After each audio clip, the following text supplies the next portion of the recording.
How much Japanese do you really need to live in Japan? Before we moved to Osaka, we thought the language would be one of our biggest obstacles. After living here, we've learned that the answer is a lot more complicated and a lot more encouraging. Welcome to Unretired in Japan, where we're documenting our early retirement and our life in Japan. Let's go.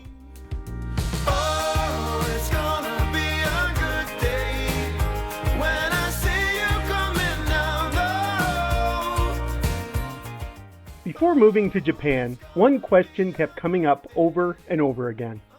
How much Japanese do you actually need to live here? We heard completely opposite answers. Some people insisted you needed to be fluent before you even thought about moving. Others claimed you could get by with almost no Japanese at all. The truth is, neither answer is completely accurate. When Allison and I moved from Florida to Osaka, we knew a few basic words and phrases, but we couldn't hold a conversation. We weren't reading newspapers, making phone calls in Japanese, or chatting with our neighbors. We arrived with the same level of Japanese that many people have when they first start thinking about moving here. Over the last couple of months, we've learned exactly where limited Japanese is enough, where it isn't, and which situations were much easier or much harder than we expected. So let's start with the places where not speaking much Japanese wasn't a problem at all. Let's start with the good news. There are a lot of everyday situations where you can get by with very little Japanese. Convenience stores are probably the best example. Whether you're shopping at 7-Eleven, Lawson, or Family Mart, most of what you need is visual. You grab what you want, take it to the register, tap your credit card, IC card, or pay cash, and you're done. Even if the cashier asks you a question, it's usually one you've heard before. Do you need a bag? Do you have a point card? Would you like your food heated up? After a few visits, you start recognizing the questions even if you don't understand every word. Grocery stores are surprisingly similar. You don't need to read every label to buy fresh fruit, vegetables, meat, or drinks. We definitely made a few mistakes in the beginning, but nothing that couldn't be fixed the next time we went shopping. Restaurants were another pleasant surprise. Many have picture menus, plastic food displays, touchscreen ordering, QR code menus, or tablets with multiple languages. Even when they don't, pointing at a picture or using Google Translate usually gets the job done. Public transportation was easier than we expected, too. Station names are written in both Japanese and English, train announcements are often bilingual, and Google Maps does an incredible job of telling you exactly which train to take, which platform to use, and when to get off. In fact, during our first few weeks in Osaka, we spent far less time worrying about the language than we expected. Technology deserves a lot of the credit. Google Translate, Google Lens, and translation apps can bridge the gap surprisingly well. They won't replace learning Japanese, but they make everyday life much less intimidating. If your daily routine is shopping, eating out, riding the trains, and exploring your neighborhood, you can probably do far more than you think with only a basic understanding of Japanese. But that doesn't mean every situation is that easy. There are a few moments where not speaking Japanese becomes much more noticeable, and that's where we started realizing the limits of relying on translation apps alone. Let's talk about the situations where not speaking Japanese became much more challenging. For us, it wasn't buying lunch or riding the train. It was the things that involved paperwork, phone calls, and conversations. Government offices were one of the first examples. Registering our address, signing up for the National Health Insurance System, getting our My Number cards, and completing other paperwork was definitely more difficult because everything happened in Japanese. Fortunately, the staff were incredibly patient. Between translation apps, a little English, and a lot of pointing, we got everything done. It took longer than it would have back home, but it wasn't impossible.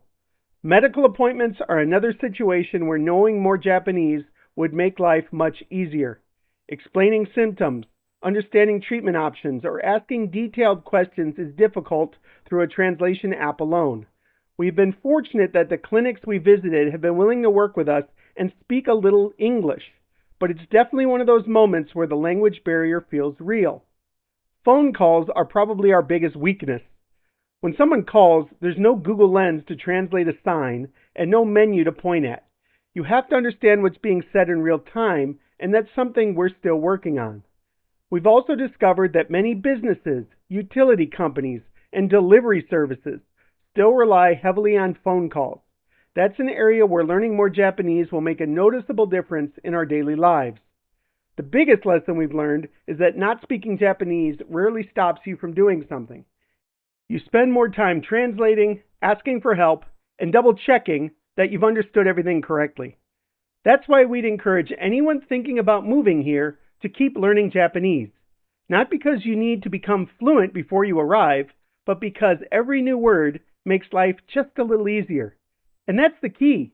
Japanese isn't a requirement for living in Japan, but it's an investment that pays off every single day. So, should you learn Japanese before moving to Japan? Absolutely, but not because you have to. Learn Japanese because it will make your life easier from day one. Every phrase you know helps. Every new word makes a conversation a little smoother. Every bit of progress gives you more confidence to explore something new or try something you may not have avoided before. Start with greetings. Learn numbers. Learn how to order food. Learn how to ask simple questions. Learn how to say, I don't understand Japanese, and can you please speak slowly? Those basic phrases will take you much farther than you probably expect. Once you're living here, you'll naturally pick up more Japanese because you're surrounded by it every day. You'll begin recognizing signs, hearing the same announcements on the train, and learning the questions cashiers ask over and over again. We've already noticed that happening to us. We still have a long way to go, but we understand more today than we did when we first arrived here. Not because we've been sitting in a classroom for hours every day, but because we're living here and using the language a little at a time. You don't have to become fluent before you move. You just have to be willing to keep learning after you arrive. That's the mindset that will make the biggest difference. So if we don't speak much Japanese, how do we get by? The biggest answer is technology. We use Google Translate almost every day. The camera feature is especially useful because you can point your phone at a menu, a sign, or a package in the grocery store and see an instant translation. It isn't perfect, but it's usually more than good enough to understand what's in front of you. ChatGPT has also become one of our favorite tools. Instead of simply translating words, it can explain cultural differences, help us write polite messages in Japanese, tell us what someone probably meant, or even help us prepare for conversations before we leave the house. It's like having a bilingual assistant in your pocket. Take a picture, give it to ChatGPT, and let it tell you exactly what you're looking at and why it matters. Google Maps has also been another lifesaver. It tells us exactly which trains to take, which platform to stand on, and even which exit to use when we arrive at the station. If you're worried about being confused about the train system in Japan, check out our video to better understand the entire train system and how to use them. When we're in a conversation, we sometimes use live translation on our phones. It isn't as fast as speaking the language itself, but it keeps the conversation moving and has helped us communicate with everyone from store employees to government workers. If you enjoyed this video and found it helpful, we'd really appreciate it if you'd subscribe. We're documenting our early retirement and our new life here in Japan, sharing the lessons we're learning along the way. And if there's a topic you'd love us to cover, just let us know in the comments. Until next time, we'll be learning Japanese while unretired in Japan.